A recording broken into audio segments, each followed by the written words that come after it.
Right after Dad's funeral, my brother took over the company illegally to crush me, but I ruined him by revealing his dirty lies.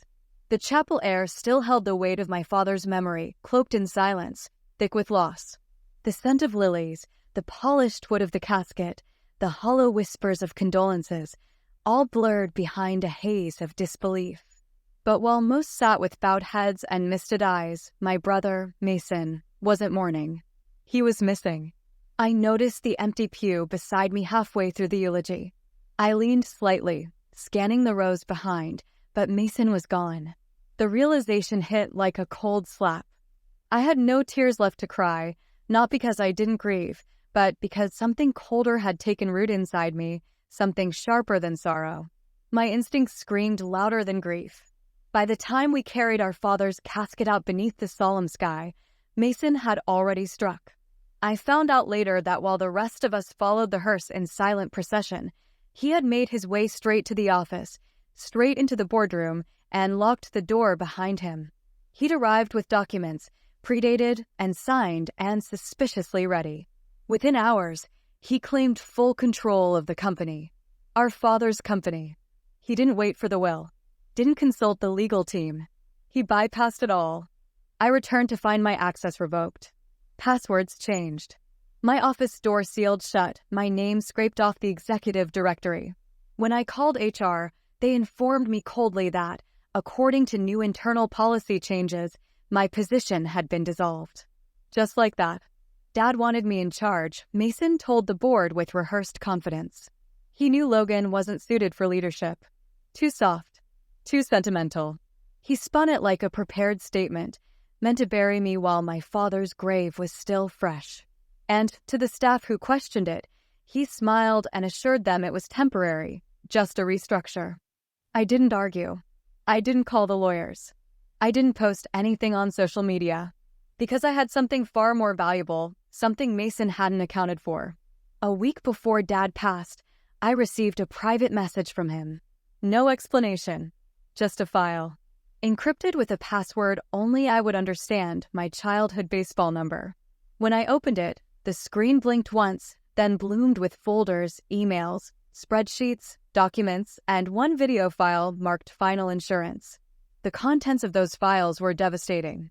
There were records of shell companies Mason had set up in Dad's name, forged signatures on property transfers, quiet acquisitions funneled through accounts Dad had no idea existed, internal memos where Mason, in his own words, mocked Dad's failing health and plotted to take the wheel before he crashes it. But the final blow was a voice memo, a late-night drunken ramble where Mason, arrogant and sloppy, confessed it all to someone he trusted once. He didn't name the person. He didn't need to. I waited. Patience had never been my strength, but now it became my weapon.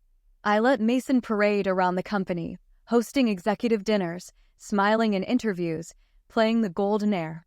He didn't notice the quiet glances, the subtle shifts in loyalty, the way a few key board members began taking longer to reply to his emails. Then came the annual shareholder meeting. It was always a spectacle. Mason stood on stage in front of a glossy LED screen, voice smooth, suit immaculate. He welcomed investors with polished charm. I sat in the back row, silent, unnoticed, until the lights dimmed for his presentation. I rose. Before we moved forward, I said, walking calmly down the aisle, the USB drive in my hand already warm from my grip, there's something the shareholders deserve to see. Something your CEO didn't include in the slideshow. Mason froze mid-sentence. His smirk flickered. I walked to the stage, ignored the whispers, and plugged in the drive. The screen went black for a breath, then bloomed into a collage of lies. It started with emails, dates, amounts, recipients, then images, contracts, signatures, offshore accounts. The audience didn't stir at first. They sat motionless, watching Mason's empire collapse in real time. And then came the audio. His voice. Recognizable.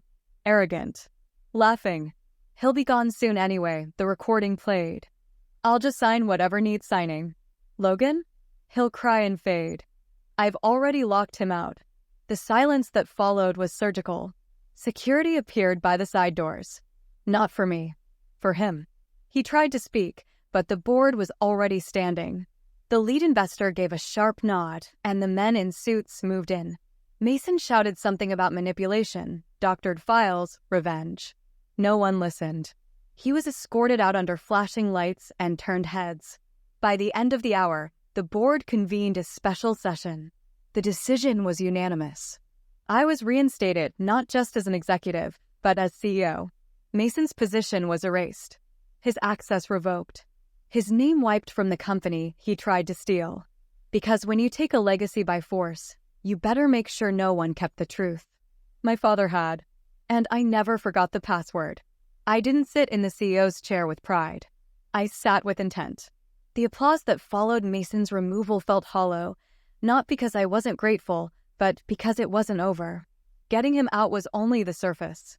What lay underneath was a twisted structure held together by silence, deals nobody signed off on, and people who had benefited from every corner he cut. The morning after the shareholder meeting, I walked into the executive floor alone. The receptionist looked up with wide eyes, unsure if she should greet me like a guest or a threat. I nodded once, not stopping. I didn't need validation. I needed control back. The office was the same physically, but everything else had changed. Mason had remodeled it, glass shelves lined with fake awards, new furniture with price tags still attached, and photos of himself with people I didn't recognize.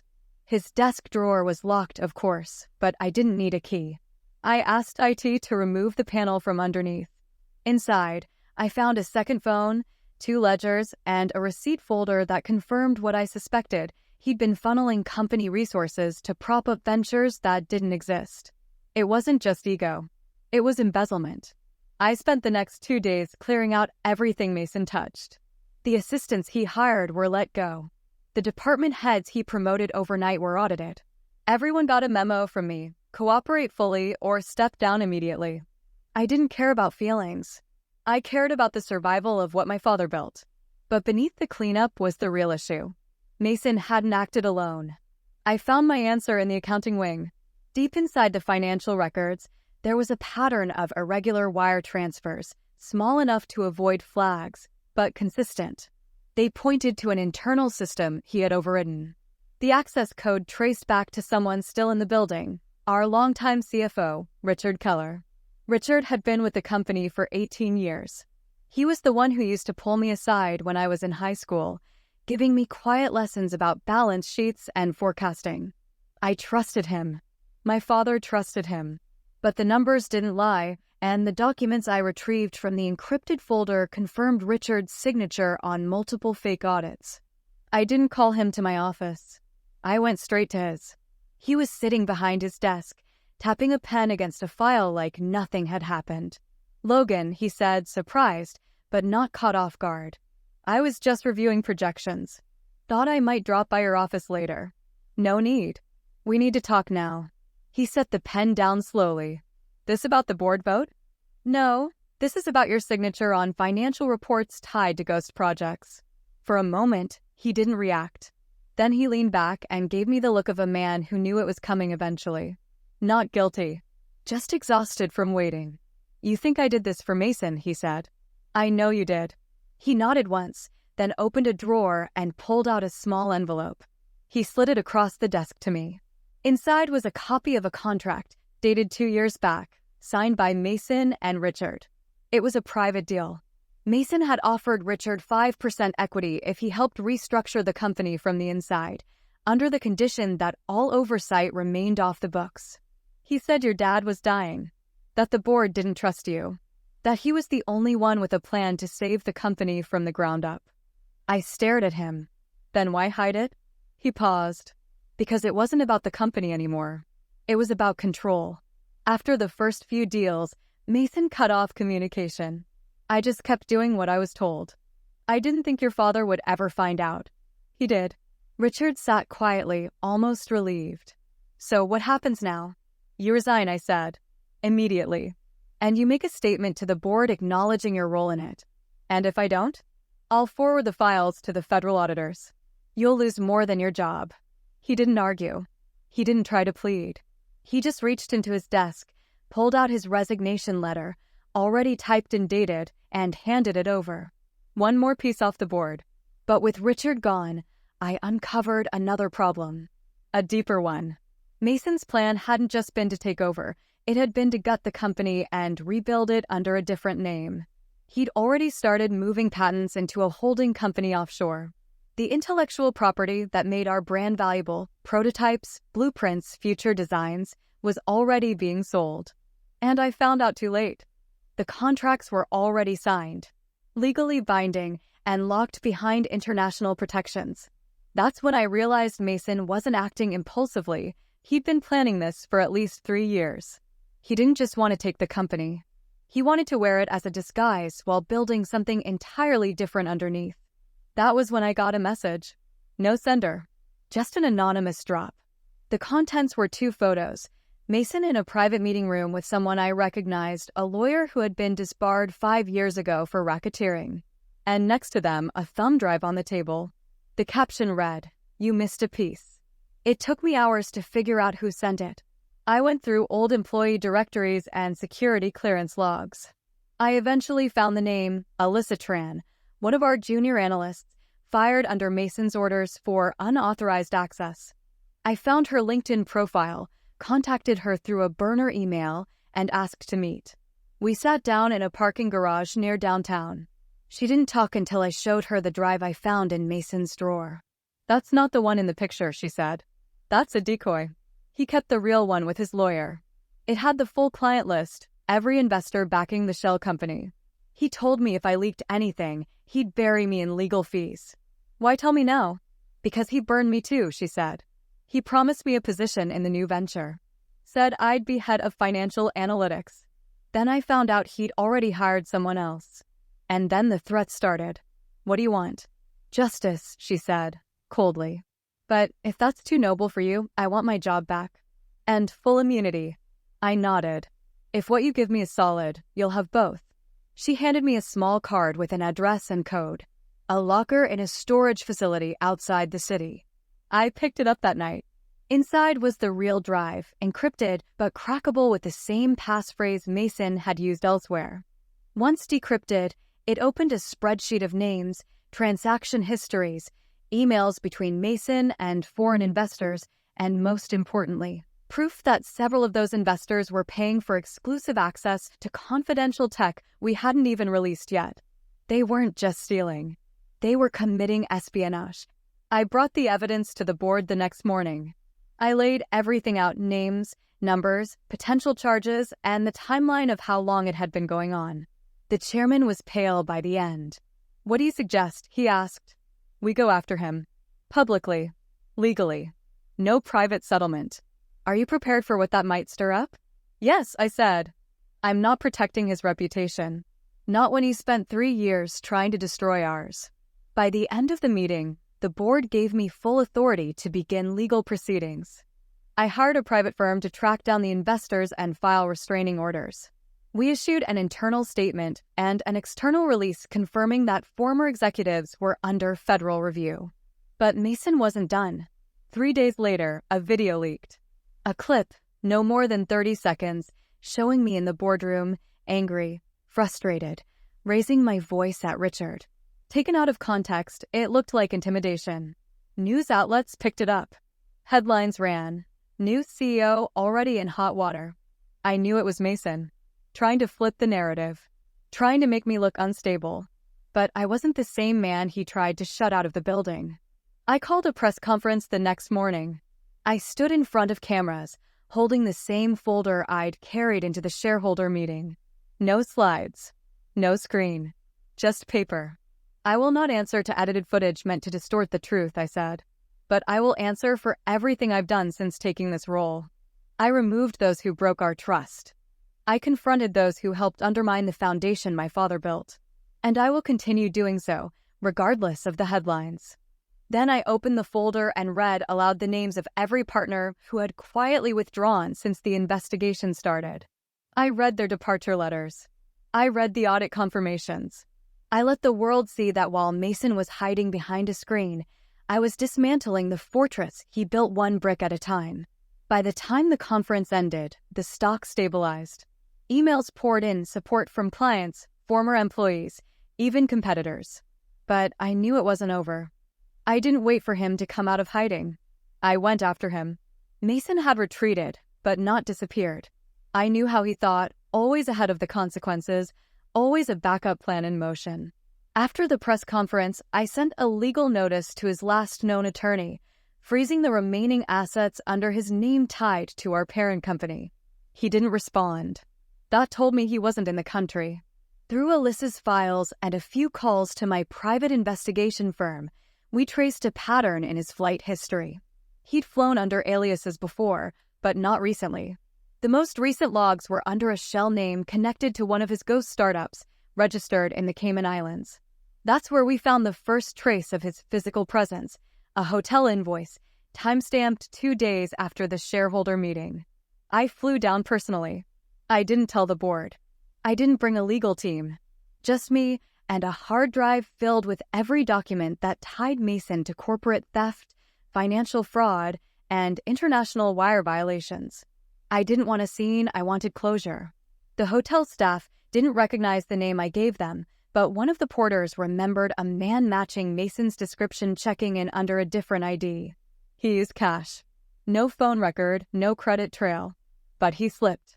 He used the hotel's business center. I asked to check the logs. After some pressure, the manager let me see them. Mason had logged in under a guest session and printed several forms.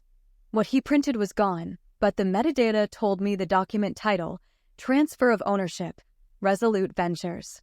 I recognized the name. It was the front company he built to pull intellectual property from our systems. He wasn't running. He was selling. I called Alyssa immediately. I told her to access the backup vault and look for any files marked Resolute. She found 3 dormant until that week. Each included schematics we hadn't even patented yet. Mason had compiled them into a digital package, prepped for export. He wasn't after revenge anymore. He wanted to profit from everything he'd stolen before the law caught up. I booked a meeting with local authorities under international corporate compliance law.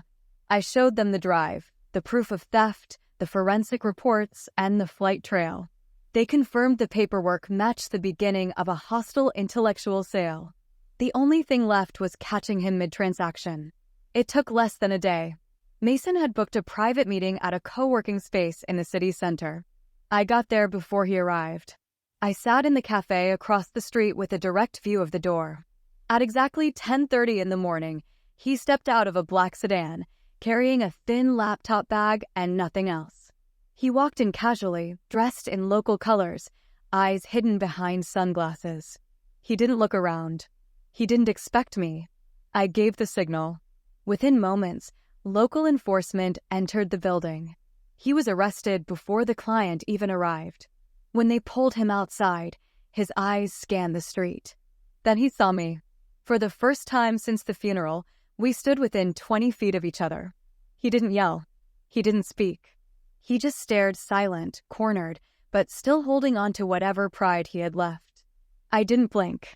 I didn't nod. I just watched him leave in the back seat of a cruiser, the same way he tried to remove me from my father's company, quiet, sudden, and final. Back home, the news spread fast. An official statement was released confirming Mason's arrest and pending extradition for prosecution under multiple charges: fraud, theft, unlawful transfer of intellectual property, and conspiracy to defraud shareholders. Alyssa's role was acknowledged quietly, and her job reinstated with full clearance and a private office. I handed Richard's resignation and confession to the authorities as part of the investigation. The board approved new compliance procedures, and every department underwent a full audit. I rewrote the policies myself. I held a closed-door meeting with every senior manager. I made one thing clear: the era of shortcuts, secrets, and silence was over. From now on, every contract would be reviewed twice. Every transaction would be logged in an immutable chain. And anyone found hiding red flags, no matter their title, would be out. No appeals. That didn't make me popular, but it made me respected. My father's name, once dragged through months of manipulation, was restored with clarity. We renamed the innovation wing after him, not for nostalgia, but as a reminder of the integrity that once shaped the company's foundation. I didn't give speeches. I didn't pose for photos. I went back to work. 3 months after Mason's arrest, the trial began. The courtroom was quiet the day I walked in. He sat across from me in a suit that didn't fit right. Thinner, paler, but still unwilling to admit guilt.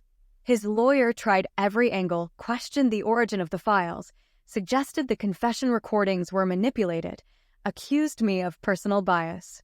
But the evidence didn't care. It was all there: paper trails, metadata, signatures, recordings, and witness testimonies.